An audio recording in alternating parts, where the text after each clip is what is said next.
got nothing left to smile about. It took it all.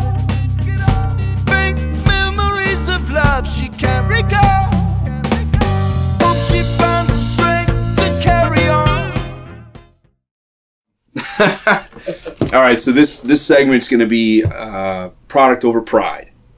A lot of times when you're an independent artist, you want to take it upon yourself to go as far as you can on your own, and that's a wonderful thing.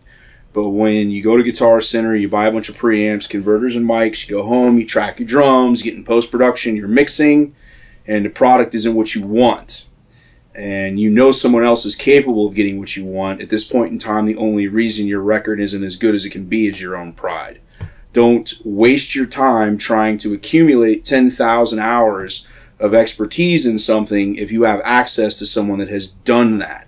So in this segment, we're going to go ahead and eat crow and defer to a professional and go to Jesse Miller, and Jesse Miller is going to do what we can't, which is bring his experience to the table so that our drum product is what we want it to be. So there's no more guesswork, there's no more wasting time that we could be spending creatively on something that isn't creative for us. All right. You let me know, you say rolling. We are rolling. Okay, so here on the console, the mic's from out front. Again, it's kick, close kick, D12. In this case, it's the RE20 kick speaker. Kick, it's labeled wrong, but that's the center room. Kick, it's the U47. I still have my mic labeled there. Snare 57, DeBuyer, under snare. Again, looking from left to right on the kick floor, left rack, right rack. The crush mic, which is going through that LTAC compressor down there. I label them bottoms because it's easier than writing Glenn Johns. The left and right, overhead left and right, the 184s, ride cymbal, hi-hat, room left, room right, and then Ryan Wilson's C12s. And then we have the drum machine coming in here. So we actually have 22 tracks on the drums, the drum machine being overdubs. And we actually did a marching snare last night, just grabbing one of the room mics and dragging it over, which is real convenient with drums and percussion by having the room mics already up in the room. When the drummer says, hey, I want to try this, I want to add this percussive element, you just remember where your room mics were and move the mics and you're good to go. I mean, there's no downtime. The idea, the concept behind this layout, again, on all the mics on the drums in one shot, is it leaves the rest of the console to do exactly the same thing with all the other instruments. The bass rig is always set up. The guitar rig is always set up. There's always a mic up in the vocal booth. And all these tracks are perpetually, full-time, routed out to the Pro Tools rig. So you can, the room is always active. I don't have all the mics on the drums. I've got twice as many mics as that are on the drums. They're all scattered around the room. The room is ready to go at any time for as many musicians as may be able to make it through the door. And that's what I got. And we'll fill in the blanks tomorrow.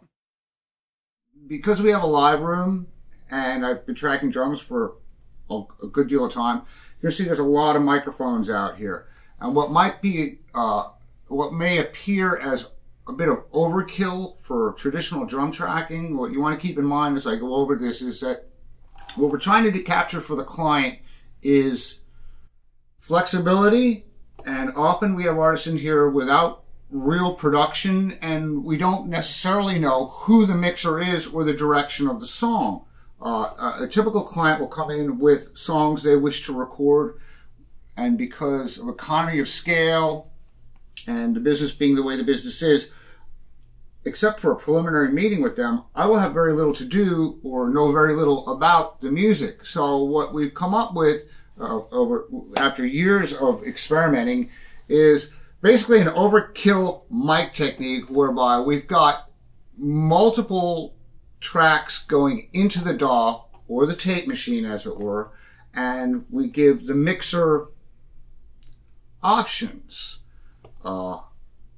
You know, I know all the talk of having too many options or too many tracks is a big hindrance perhaps when you're mixing tracks, but we're not talking about 30 keyboard tracks and 20 guitar tracks. We're talking about a typical acoustical drum set with tonal variations of the same instruments. I don't have 3 snare drums. I have 1 snare drum, but I have 3 microphones.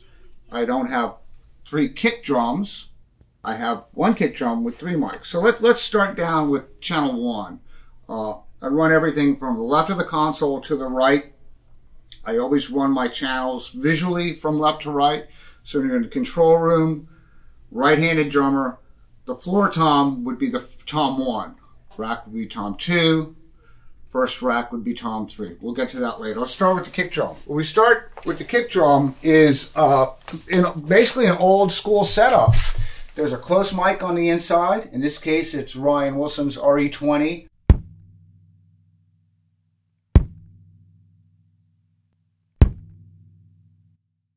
I'm usually on a D12. Doesn't matter. Could be an SM57, could be an SM7, something close on the kick. Got to spend some time on it. We spent some time on this one and position it. And of course, listen to what you're getting on that mic. But that's where this one landed. It sounded great in the control room. We locked it down, took a picture of it. That's where it lives. And we have a sub kick. This one's homemade. It's a 7-inch speaker. It's literally just a 7-inch speaker plugged into a preamp.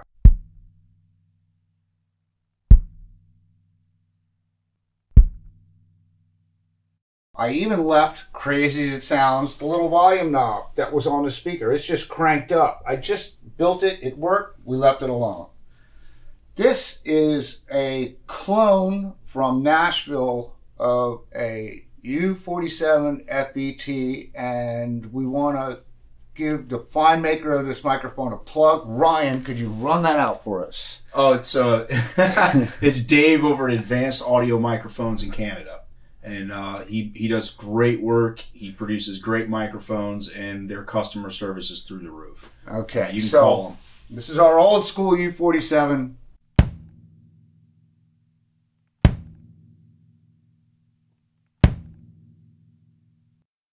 This was positioned both listening and watching phase meters. We'll get to that later. But so our first 3 channels are kick close, kick speaker. We call this the center room, but it's really the 3rd kick mic. But later on you'll see why we call this center room, because it is in fact a room mic. When we move over to the snare drum, the next 3 channels on the console are the snare drum. The traditional SM57.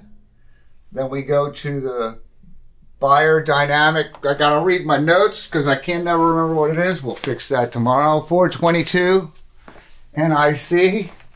That's a 422 NIC.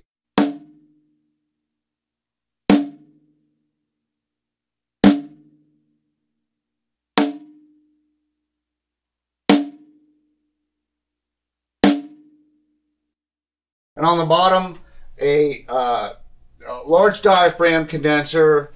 Any old mic will do.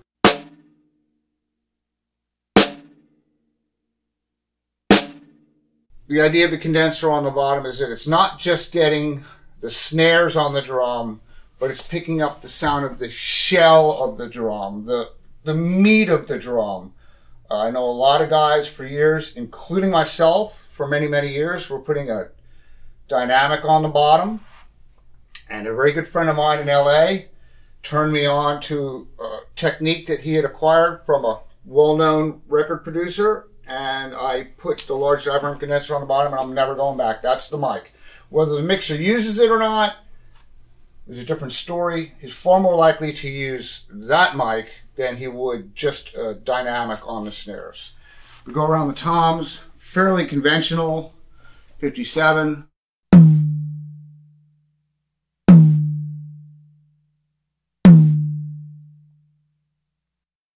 Sennheiser 421.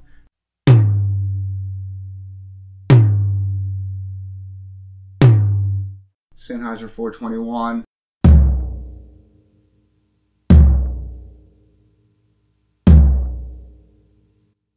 That'll round out the first 9 channels on the console. Channel 10, because we have only 4 toms, gave us an extra channel. We put up a room mic. This is an old EV omnidirectional, and this is our crush mic.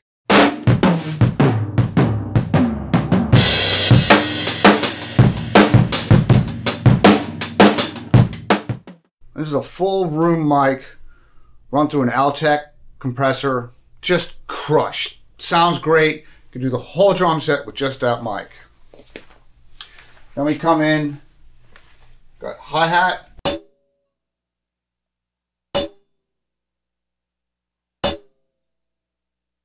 And ride, our next 2 channels.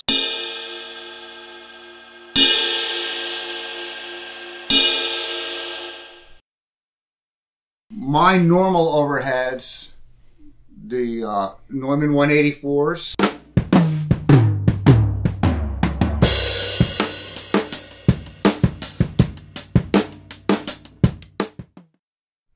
And then I have a Glenn Johns rig. And on the Glenn Johns configuration, we have the 80K Hamburgs. One positioned over the snare, but it can be actually anywhere out here.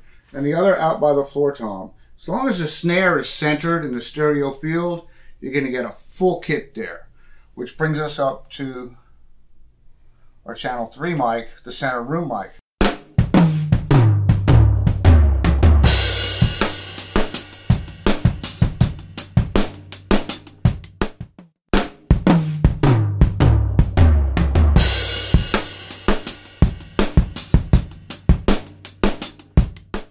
That mic and these 2 mics will mic the whole drum set. So essentially, and then in getting towards the end here, and we also have Ryan Wilson's, we wanted to do an AB with his C12 clones that he hand built.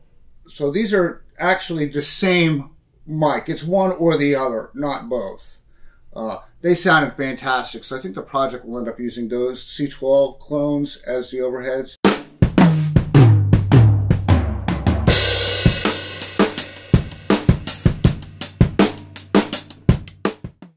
Long story short is, this is not 20 microphones on one set. This is one set with 3 completely different miking configurations on it. The thought process behind that is, again, going back to economy. If you're coming into sessions with a drummer and you're going to do an LP or an EP with 7, 12, 13 songs, it doesn't make logical sense to get artsy on the setup and say, hey, on song 1, we want 3 mics on the drums, because it's an earthy front porch kind of feel. Song 2 is more contemporary. You want to close mic everything. It doesn't make logical sense to reconfigure the setup between every song. So my thought process is, get all the mics out the first day. Get everything all dialed in, and you have the ability to mix and match later in the process. We've got 2 room mics up here also. These are your Cascade microphones, nothing fancy about them. So we have a total of 20 microphones on the drums. Cut!